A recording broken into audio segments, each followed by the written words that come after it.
Did you know that torches, one of Minecraft's most important items, were originally meant to be much more difficult to use? An official screenshot from Minecraft back almost 15 years ago makes mention that torches were announced for an update that would cause them to go out. However, those plans to change torches were ultimately scrapped. But what if things had gone a different way?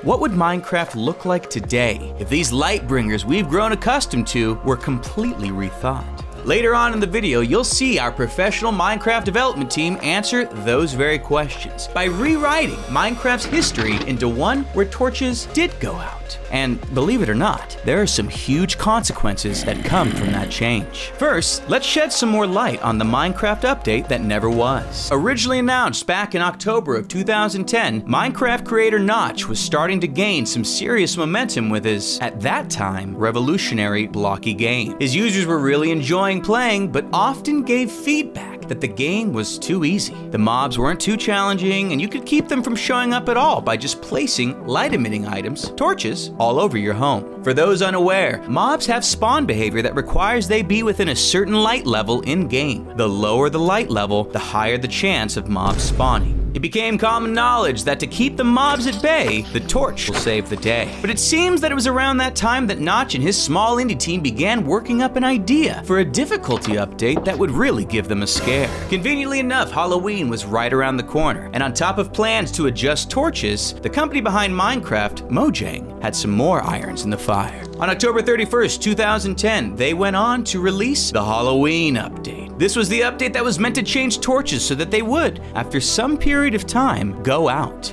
darkening any area they were placed in. Interestingly, this was also the update to Minecraft that introduced the Nether, then known as the Hell Dimension, but we'll get to that another time. The original update announcement image spoke of their proposed torch change, but it also made note of other planned features that were related, such as being able to reignite your torches with a flint and steel, as well as reintroducing permanent lighting in the form of lanterns. Sound familiar? After what we can only assume was a mixture of player feedback and internal discussions, Mojang went ahead to release the Halloween update. Nearly all the features announced were implemented. Mob behavior was altered so that they would spawn more frequently as you descended deeper into a cave, no one entirely knowing why. The one exception that they made was the torch change. That pivotal decision is what left us with the same torches we've grown accustomed to today, nearly a decade and a half later. But what if they had changed them? It's now time to explore a Minecraft experience where they did, where torches do go out, and the big change that that tiny update could have made to Minecraft, potentially turning it into a game totally different from the one it is today. Our team of seasoned Minecraft writers and developers, and myself, someone who has been playing Minecraft almost daily since before this Halloween update, have spent time piecing together a realistic look at how this update could have rewritten Minecraft's history.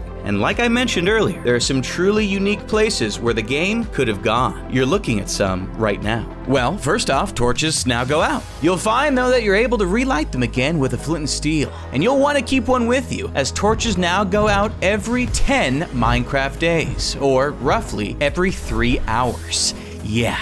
Lanterns were also added at this time, but more on them later. There's a bigger problem to discuss right now. Because of burnt-out torches leaving more darkness in the average player's world, mobs began to spawn way more often at night and in caves, which spins off swaths of unforeseen circumstances. And deaths in general are far more frequent, and with no bed mechanic yet implemented for players to quickly get back to their loot, the community claimed that the difficulty curve of the game became too high. To respond to this, Mojang decides to double the health of the player. They welcome the game getting a little harder, but agree it should not inhibit progression how it has been. With no change to mob behavior, doubling player health has essentially halved the damage that hostile mobs did. It did also cause for many more cows and pigs to be farmed and cooked for their meat, as players would now store that much more of it with them to quickly heal back to full health. This also ended up clogging player inventories, as food did not stack at this time, and it was the only way to heal before the hunger bar was introduced.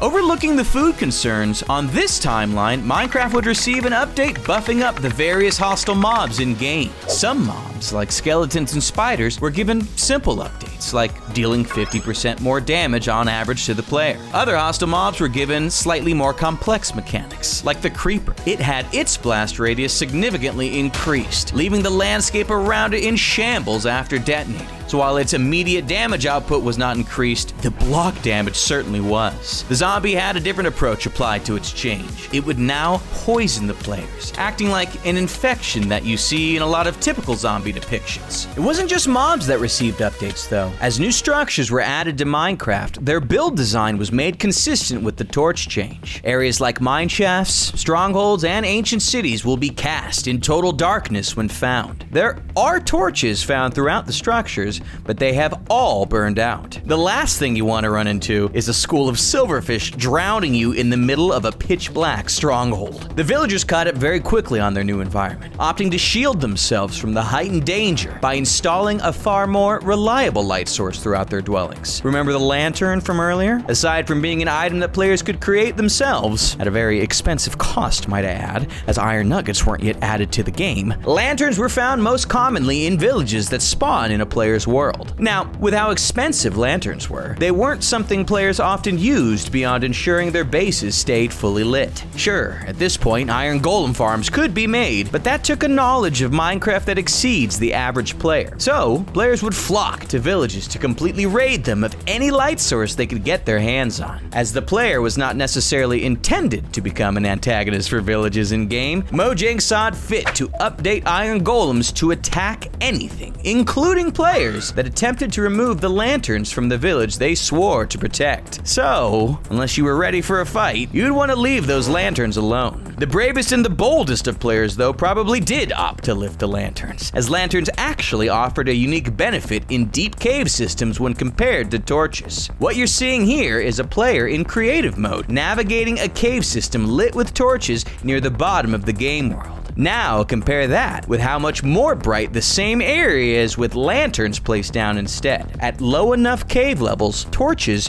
don't even help prevent mob spawns at all. Lanterns became vital. Now, with mobs being stronger than ever, and with the primary means of keeping them away coming through the use of expensive lanterns, players were in need of some relief. They were constantly being overrun in the darkness. Well, Mojang was swift to introduce an organic approach to aiding in keeping hostile mobs at bay. Enter the jack-o'-lantern. Used most notably for both summoning in golems and keeping endermen from getting angry with you, these natural growing horrors were the perfect way to spook mobs into submission. The very sight of a jack-o'-lantern that's been placed nearby a player dwelling will cause the mobs nearby to enter a panic, sweating profusely as they hightail it in the opposite direction. Naturally, an in-game threat meant to hinder the player was still important, so in turn, Mojang also opted to naturally spawn in the blocks much less commonly, and substantially increase their time to grow from seed to pumpkin, or in this case, a jack-o'-lantern. On this timeline, the update separating pumpkins from jack-o'-lanterns had not yet been implemented. In the Minecraft 1.13 update, the first ever mob vote update, the Phantom was added. Now, Phantoms, as you know, specifically target players who have opted to skip sleeping in-game for a number of days. They are quick to swoop down as well as chomp down on any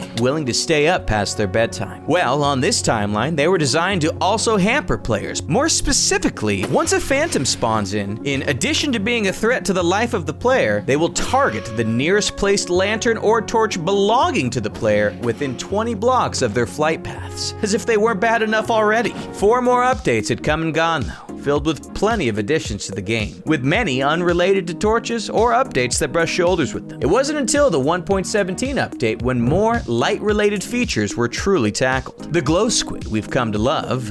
I mean, we do all love the glow squid, right? And there was certainly no controversy attached to it being added to Minecraft, right?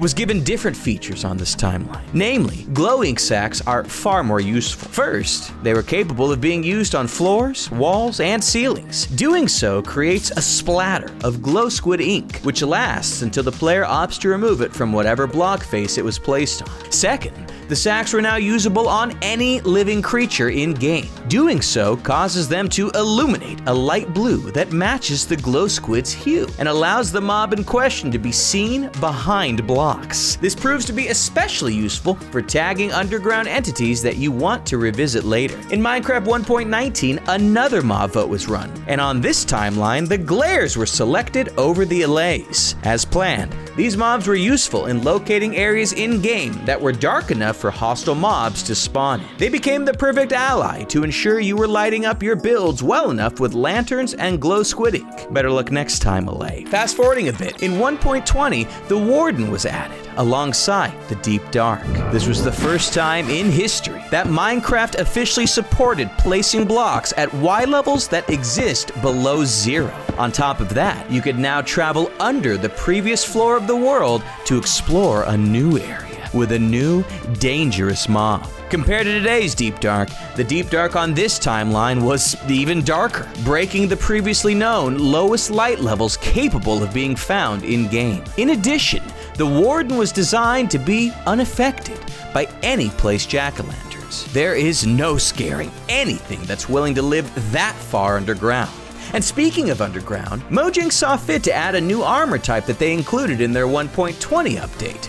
Oh, you know, the one that added in the Rascal mob. Because on this timeline, the need for more light level assistance in-game surpassed any desire for the Sniffer mob to win. Thus, the Rascal won. Skipping over all the romantic bits, killing one of the Rascals will get you a new Miner's Helmet. Wearing one of these in-game provides the player with moderate armor protection, but more importantly, adds a continuous light source around the player in dark areas. While the light isn't permanent, as it comes from the helmet, not from placed torches and lanterns, this became an absolute necessity for anyone looking to add to their diamond collection. Lucky players may even find them rarely inside of various chests found underground in mine shafts, dungeons, and strongholds. And all that essentially catches us up to today. So tell us, do you think Mojang made the right move by letting torches live forever? Or would you have liked to see a Minecraft that played out more closely to our rewrite?